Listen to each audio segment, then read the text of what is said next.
Мына күнделік кезекке сынып жетекшілер қалай кіру керек, ата-аналардың белсенділігін қалай қарау керек, сол туралы көрсетіп жіберейік.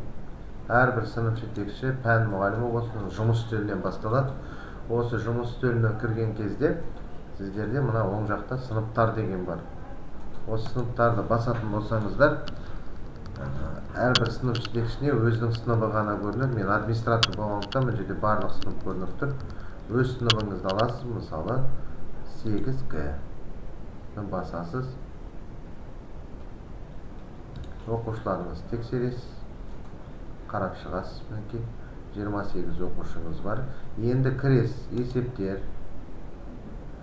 Одан кейін күнделік кезек белсенділік деген бар. Осының ішінде жеке дегенді басасыз. Қаңтар айы 22-23 оқу жылы. Қаңтар айы өткен апта, мысал үшін 16-сы 22-сі. Енді оқушылардың белсенділігін қарайық. Оқушылардың белсенділігін қарайтын болсақ, мынаның ішінде көрініп тұрады.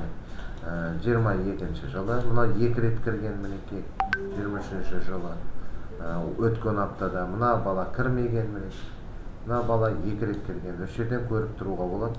21 күні кірген. Мына бала мысалы 22-ші жылы 24-ші қыркүйекте кірген деген секілді. Енді әр сынып өзінің сыныбын мысалы үшін айтып отырмыз ғой, жаңа 8Г десек, ол тек қана 8Г-ні көрсетеді. Міне 8Г-ні қарап шығасыздар.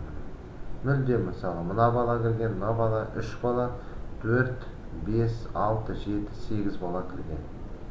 Қалған балалар мысалы кірмеген. Мына 20-ші жыл, 22-ші жыл деген секілді. Міне жылдар жазды. 21-ші жылда бар мінекей. Сондықтан осы ереже бойынша оқушылардың, ата-аналардың кіруін қарауларыңызға болады. Тағы да көрсетейін, есептер.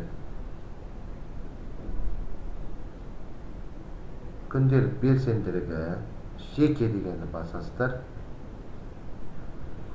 Осыдан кейін мысалы ата-аналар дегенді басасыз. Және мысалы қыркүйек, қазан, қараша деп тұрады, бұл жерде қаңтар айы. Айлардың аттар жазып тұрады. Осыда қаңтар айының 16-сы мен 22-сі аралығын қарауларыңызға болады. Одан кейін сынып.